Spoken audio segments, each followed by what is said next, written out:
지난 주일 설교의 제목은 악순환에서 선순환으로 였습니다.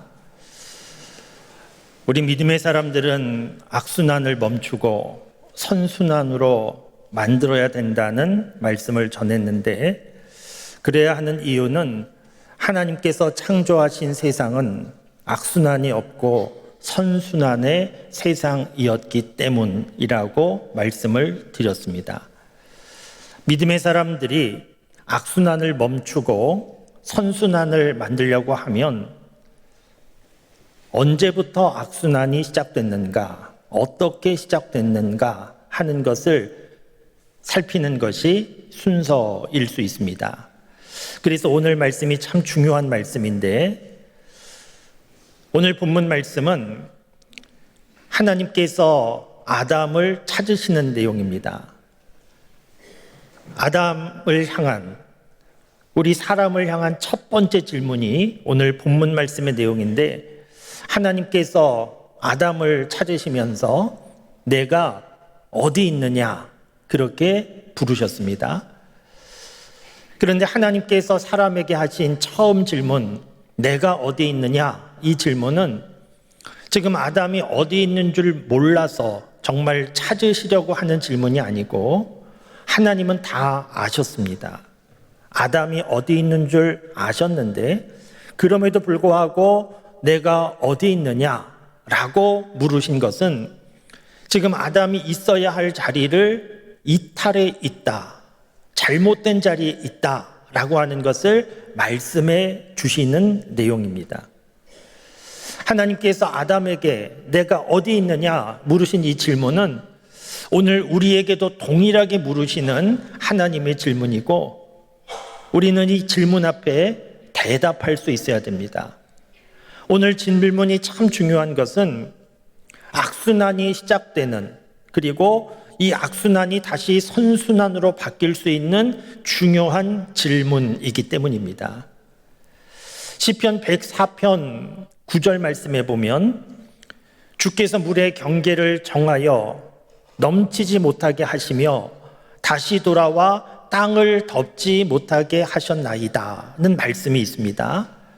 우리가 간혹 바닷가에 가서 모래사장이를 산책하면서 아름다운 경치를 즐기는 일들이 있는데, 그렇게 바닷가에 가서 산책할 수 있는 이유는 바닷물, 밀물과 썰물이 일정한 선을 넘지 않기 때문입니다. 바닷물이 땅으로, 해안가로 와서 일정한 선을 넘지 않고 바다로 다시 돌아갑니다. 만일 바닷물이 예고 없이 갑자기 땅 위로 덮쳐버린다고 하면 사람들은 불안하고 두려워서 바닷가 산책을 할 수 없을 겁니다. 그런데 참 놀랍고 신비하게도 바닷물은 일정한 경계를 넘지 않고 다시 돌아갑니다. 왜 그렇겠습니까? 사람들은 말하기 쉽게 편하게 자연의 질서다, 그냥 그렇게 말하지만 그 자연의 질서는 저절로 그렇게 된 것이 아니고 하나님께서 그렇게 정하신 겁니다. 그래서 시편 104편 9절 말씀이 그런 내용입니다. 하나님께서 땅의 경계를 정하셔서 물이 넘지 못하게 하셨다. 바닷물뿐만이 아닙니다. 우리가 지금 봄 지나서 여름을 향하여 가고 있는데, 올해도 예년과 똑같은 계절의 변화를 우리가 보았습니다. 아름다운 꽃이 피고 지고 실록의 아름다움을 우리가 보고서 살아가고 있는데, 어떻게 해마다 이런 아름다운 자연을 우리가 보면서 살아갈 수 있는가? 하나님께서 질서 있게 이렇게 만들어 놓으셨기 때문입니다. 공중의 새도 있을 자리에, 바다의 고기도 있을 자리에 하나님께서 창조하신 그대로, 그 질서대로 움직이고 있기 때문에 우리는 아름다운 자연을 볼 수 있는 것입니다. 그런데 유독 사람은 하나님께서 정하신 질서대로 살지 않고 있습니다. 하나님께서 정하신 자리를 이탈했습니다. 바로 여기에서부터 세상의 문제가 시작되는 것이고 악순환이 시작되는 겁니다. 오늘 하나님께서 아담에게 내가 어디 있느냐 이렇게 물으신 뜻은 아담이 지금 있어야 할 자리를 이탈했기 때문입니다. 원래 있어야 할 자리는 어디입니까? 선악과를 먹지 않는 자리입니다. 그런데 아담과 하와는 선악과를 먹었습니다. 먹을 것이 부족해서 먹은 것이 아니고 에덴 동산에 먹을 것이 부족함 없이 풍부했지만 선악과를 먹었습니다. 하나님께서 먹지 말라고 말씀하신 것이 수십 가지여서 헷갈려서 실수로 먹은 것이 아니고 하나님이 말씀하신 것은 한 가지인데 그 한 가지를 어긴 겁니다. 선악과가 의미하는 바가 있었는데 단순히 과일나무의 열매가 아니고 하나님은 창조주이시고 사람은 피조물임을 보여주는 상징이고 하나님은 말씀하시는 분이시고 사람은 그 말씀에 순종하는 존재임을 보여주는 상징이 선악과입니다. 그런데 아담과 하와는 뱀의 유혹에 속아서 그거 먹으면 눈이 밝아져서 하나님처럼 된다는 그런 말에 속고 그러다가 보암직하고 먹음직하는 것에 끌려서 선악과를 먹게 되었습니다. 그래서 어떻게 됐습니까? 뱀의 말대로 눈이 밝아져서 하나님처럼 된 것이 아니고 오히려 눈이 밝아져서 자신들의 벌거벗음을 보고 부끄러워서 숨어버렸습니다. 그리고 선악과를 먹고 난 후에 아담과 하와 사이는 어떻게 됐습니까? 전에는 내 살 중에 살이요 뼈 중에 뼈라고 그렇게 사랑하던 관계였는데 이제는 아담이 하나님께 말씀드리기를 하나님이 주신 저 여자 때문에 내가 선악과를 먹었다고 그렇게 책임 전가하는 부부관계가 깨어지는 이런 일이 있게 됩니다. 그리고 선악과를 먹은 다음에 땅은 가시덤불과 엉컹기를 내면서 사는데 불편한 그런 세상이 되었습니다.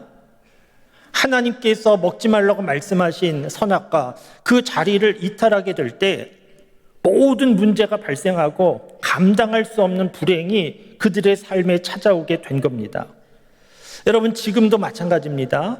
우리가 살고 있는 세상에 정치, 경제, 사회, 문화 모든 분야의 문제가 있지만 이 문제를 더듬어 보면 이것은 정치, 경제, 사회, 문화 이 분야의 문제가 아니고 결국은 사람이 문제다 하는 것을 알 수 있습니다.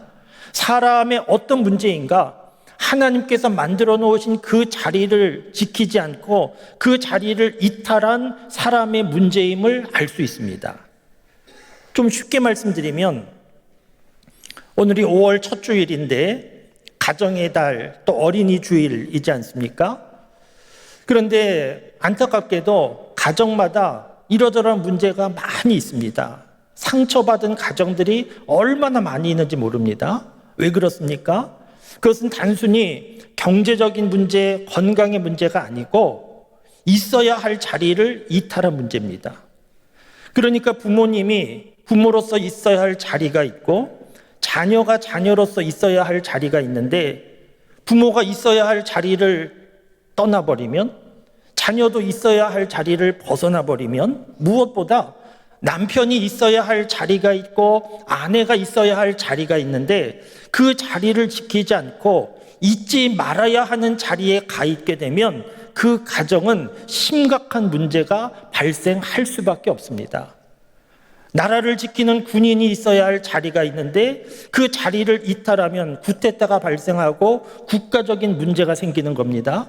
학교에서도 선생님 자리가 있고 학생의 자리가 있는데 그 자리를 잘 지킬 때 교육 환경이 좋은데 선생님이 있어야 할 자리를 이탈하고 학생이 있어야 할 자리를 떠나고 그러면 교육 현장은 심각한 혼란에 휩싸일 수밖에 없습니다. 그러니까 우리가 살고 있는 세상에 여러 많은 문제가 있는데 그 문제를 찾아서 원인을 찾아서 가다 보면 오늘 본문 말씀을 우리가 만나게 되는 겁니다. 하나님께서 정해주신 있어야 하는 그 자리, 그 자리를 떠나게 될 때 모든 문제가 발생한다는 것을 우리가 보게 되는데 이렇게 문제의 원인을 찾으면 우리가 해결 방법도 생각할 수 있지 않습니까? 어떻게 하면 해결될 수 있을까? 어떻게 하면 악순환이 멈추고 선순환으로 바뀔 수 있을까? 하나님께서 사람을 창조하여 두신 그 자리를 찾고 그 자리를 회복하면 문제도 해결될 수 있게 됩니다. 그러면 여러분, 하나님께서 사람을 두신 자리는 어떤 자리입니까? 단순히 선악과 먹지 말아라 그 자리가 아니고, 하나님께서 사람을 두신 자리는 하나님을 알고 하나님을 믿고 하나님과 만나고 교제하고 하나님 말씀을 듣고 그러면서 기쁨과 행복을 누리는 자리에 사람을 두셨습니다. 성경 말씀 이사야 43장 21절 말씀을 보시면, 이 백성은 내가 나를 위하여 지었나니 나를 찬송하게 하려 함이니라. 하나님께서 이렇게 말씀하셨습니다. 하나님께서 사람들을 왜 창조하셨는가 하면 나를 찬송하게 하려 함이라. 하나님 홀로 영광 받으시겠다는 것이 아닙니다. 하나님을 만나고 알고 하나님의 보호함 속에서 하나님의 은혜 가운데 기쁨과 행복을 누리도록 사람을 그렇게 창조하셨다는 겁니다. 여러분, 가정에서 자녀들이 부모와 함께 살면서 부모의 보호를 받으면서 가정에서 기뻐하고 그렇게 살아가는 삶은 불행한 삶입니까? 잘못된 삶입니까? 그렇지 않습니다. 오히려 부모 없이 혼자 사는 삶이 잘못된 삶이고 불행한 삶입니다. 자녀가 부모의 보호를 받고 부모의 사랑을 받고 부모도 자녀로 인하여 기뻐하고 그 가정이 행복하고 정상적인 가정입니다. 하나님께서 우리 사람을 그렇게 창조하셨다는 겁니다. 그런데 사람이 있어야 되는 그 자리를 이탈하고 이렇게 하나님 믿고 하나님 믿는 믿음 안에 살아가는 삶을 불편하게 생각하고 나는 혼자서 마음대로 자유롭게 살겠다 그러면서 하나님을 떠나서 살아가는 사람들이 무척 많고, 여기에서부터 개인의 삶도 온 세상의 문제도 바로 여기에서 발생하더라는 겁니다. 여러분, 우리 사람은 하고 싶은 대로 마음대로 자유롭게 이것저것 하면서 살 수 있는 그런 존재가 아닙니다. 지난주 중에 여러 기사 가운데 기사 제목이 인류의 한계를 넘었다, 그런 기사 제목이 있었습니다. 내용은 마라톤 경기에 대한 것이었습니다. 지금까지 마라톤 경기 기록이 공식적으로 공인된 기록이 2시간을 넘지 못했습니다. 그래서 2시간은 인류에게 있어서 벽과 같은 그런 시간이었는데, 케냐 선수가 마라톤 대회에서 1시간 59분 30초로 공식적인 대회에서 우승한 겁니다. 이 기록이 얼마나 대단한 것인가 하면 100m를 17초로 달려서 421번을 17초로 100m를 달리면 이 기록이 나옵니다. 그러니까 우리는 간혹 100m 달리기 할 때 있는 힘을 다해서 17초보다 빠르게 들어갈 수 있지만, 그러나 17초를 유지하면서 421번을 100m 경기를 한다? 가능한 일이 아닙니다. 그러니까 정말 놀라운 기록이고 인류의 벽을 넘었다, 이런 기사가 나올 법한데, 그런데 맞기도 하고 틀리기도 합니다. 2시간의 벽을 넘은 것은 대단한 일이 분명하지만, 그러나 우리 사람은 아무리 연습한다고 해도 앞으로 몇 초 단축될 수는 있겠지만 우리 사람은 처음부터 스스로 날아다닐 수 있는 그런 존재는 아닙니다. 아무리 연습해도 안 되는 겁니다. 안 되는 거는 처음부터 안 되는 겁니다. 그런데 사람의 한계를 깨닫지 못하고 나는 무엇이든 할 수 있다, 우리는 힘을 합치면 다 할 수 있다, 이렇게 움직이기 시작하면 사람의 자리를 떠나는 것이고 심각한 문제가 발생하게 됩니다. 신학 공부를 하다 보면 신학의 흐름이 자유주의 신학에서 신정통주의 신학으로 바뀌는 것을 배우게 됩니다. 자유주의 신학에서 신정통주의 신학으로 바뀌게 되는 결정적인 사건이 있는데 1차 세계대전입니다. 1차 세계대전이 일어나기 전까지 당시 사람들은 어떤 흐름 속에 살았는가 하면 사람의 이성과 과학 문명이 점점 발전함에 따라서 점점 더 나은 세상이 만들어지고 있다. 계속 이렇게 가면 더 나은 세상이 만들어질 것이라는 낙관론을 가지고 살고 있었습니다. 이런 흐름 속에서 신학의 흐름도 이성과 과학기술, 문명 이런 거를 중요하게 생각하고 성경 말씀을 대할 때에도 하나님의 계시의 말씀보다는 사람들의 종교적인 경험이 모인 책으로 그렇게 이해를 했습니다. 그래서 성경 말씀도 다른 역사적인 책처럼 비평도 하고 분석도 하고 그런 책으로 사람들이 대하고 있었는데, 하나님을 믿는 신앙생활도 인격적으로 조금 더 성숙해 가고 사회 정의를 실현하는 그런 것이 신앙생활이다, 그렇게 생각했는데, 이러한 상황 가운데 세계 1차 대전이 일어난 겁니다. 그러니까 사람들이 만든 과학기술 문명 다 모아놓아서 그것이 사람을 죽이는 무기가 되었고, 그리고 사람은 계속해서 정의롭게 그렇게 성숙해가는 존재로 생각을 했는데, 사람이 사람을 참혹하게 죽이는 그런 전쟁을 보면서 우리가 잘못 생각했구나. 이성과 과학이 발전하면 계속해서 더 나은 세상이 되고 이 세상이 하나님처럼 이루어질 수 있는 것이 아니구나 사람들이 깨닫고, 사람은 죄인이구나 하는 것을 다시 보게 된 겁니다. 죄인인 사람에게 소망이 없구나, 하나님에게만 구원의 능력이 있구나, 그러면서 다시 하나님을 믿게 된 겁니다. 그러니까 자유주의 신학은 사람의 이성과 과학의 기술에 대한 대단한 낙관론을 가지고 세상을 그렇게 보았는데, 참혹한 전쟁을 겪으면서 사람의 본 모습을 보고 사람은 죄인이구나, 오직 하나님으로만 구원이 있구나 하는 것을 제대로 깨달은 것인데, 그러니까 악순환이 멈추어지고 선순환으로 바뀌게 된 사건이었다는 겁니다. 요즘에도 지방선거를 앞두고 선거에 출마한 분들 많이 선거운동을 하시는데, 예전이나 지금이나 선거운동 하시는 분들 한결같이 하는 말씀은 더 나은 세상을 만들어 보려고 나왔다는 겁니다. 더 나은 세상을 만들겠다고. 더 나은 세상 만드는 것 중요한 일이고, 어쩌면 예전보다 더 나은 세상이 됐을 수도 있는데, 그런데 사람들이 더 노력하고 더 애써서 유토피아와 같은 더 나은 세상 만드는 것은 불가능한 겁니다. 왜냐하면 그런 모든 일을 할 수 있는 분은 하나님밖에 안 계시기 때문입니다. 사람의 자리가 있고 하나님의 자리가 있고, 하나님이 하시는 일이 있고 사람이 할 일이 있는데, 이것을 우리가 잘 분별해야 됩니다. 하나님께서 사람을 두신 자리, 그 자리가 어디인가 잘 기억하고 생각하고 그 자리를 이탈하지 말아야 개인적인 삶에도 문제가 없는 것이고, 이 세상의 혼란함도 잦아들고 악순환이 선순환으로 바뀔 수 있습니다.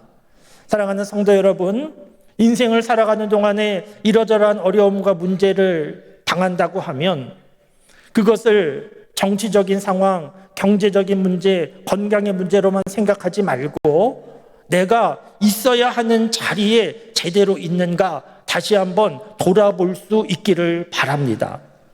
물론 인생을 살아가면서 경험하는 모든 문제가 내가 있어야 하는 자리를 떠났기 때문이다, 그럴 수는 없습니다. 있어야 하는 자리를 지킴에도 불구하고 고난을 당할 수 있고, 어떤 경우는 하나님 앞에서 있어야 하는 자리를 지키고 있기 때문에 더 심한 어려움을 당할 수도 있습니다. 그러나 그럼에도 불구하고 분명한 것은 하나님이 정해주신 자리, 우리가 있어야 되는 자리, 그 자리는 하나님 믿는 믿음 안에서 하나님을 하나님으로 인정하고 하나님을 믿고 예배하고 기도하고 그 말씀대로 살아가는 자리, 분명한 것입니다. 이 자리를 지키고 있을 때에 우리 개인적인 삶도 세상의 문제도 해결되는 것이고 합력하여 선을 이루시는 하나님의 역사를 경험할 수 있게 될 것입니다. 사랑하는 성도 여러분, 오늘 본문 말씀의 상황에서 하나님께서 아담에게 내가 어디 있느냐고 이렇게 물으시는 뜻은 무엇이겠습니까? 아담을 향하여서 너가 잘못했다고 하나님께서 책망하시고 버리시는 그런 말씀이 아닙니다. 어디 있는 줄 아심에도 불구하고 내가 어디 있느냐 물으시는 뜻은 아담이 그 하나님의 물음에 응답하고 원래 있어야 하는 자리로 돌아오기를 바라는 하나님의 사랑의 마음이 담겨 있는 겁니다. 아담은 어떻게 있어야 됩니까? 하나님의 부르심을 듣고 스스로 자책하며 숨어버리지 말고 하나님 내가 여기 있습니다. 그러나 하나님께로 돌아가기를 원합니다. 그렇게 움직였어야 됩니다. 여러분, 아담과 하와 문제가 아니고 오늘 저와 여러분들도 같은 입장이지 않습니까?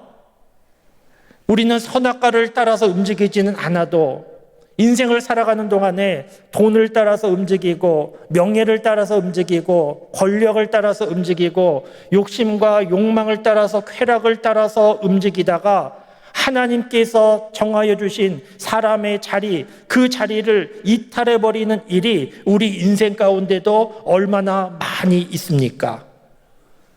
우리를 사랑하시는 하나님은 오늘도 여러 가지 방법으로 우리에게 물으십니다. 내가 어디 있냐고.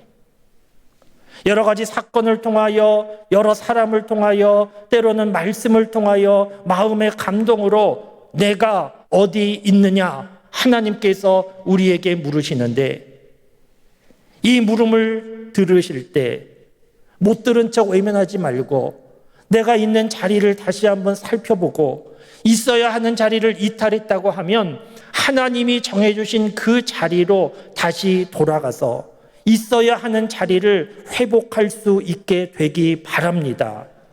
왜냐하면 거기에서부터 문제는 풀리는 것이고 그 자리에 있을 때 우리 삶의 악순환이 멈춰지고 선순환으로 바뀌게 되는 역사가 나타나기 때문입니다. 하나님 앞에 있어야 되는 자리는 어떤 자리입니까? 하나님을 하나님으로 알고 하나님을 믿고 예배하는 자리, 기도하는 자리, 하나님의 말씀대로 살아보려고 움직이는 자리, 그 자리가 우리가 있어야 되는 자리입니다. 오늘도 우리를 사랑하시는 하나님께서 우리에게 물으십니다. 내가 어디 있느냐? 오늘 이 하나님의 물으심에 응답하는 예배가 될 수 있기 바랍니다. 그래서 잘못된 하나님께서 정해주신 자리를 이탈해 있다고 하면 다시 하나님께 돌아서서 우리의 개인의 삶도 새로워지고 가정의 문제도 풀리고 우리 사는 세상의 악순환이 선순환으로 바뀌게 되는 그런 일에 쓰임받게 되는 우리 모두의 삶이 될 수 있기를 주님의 이름으로 축원합니다.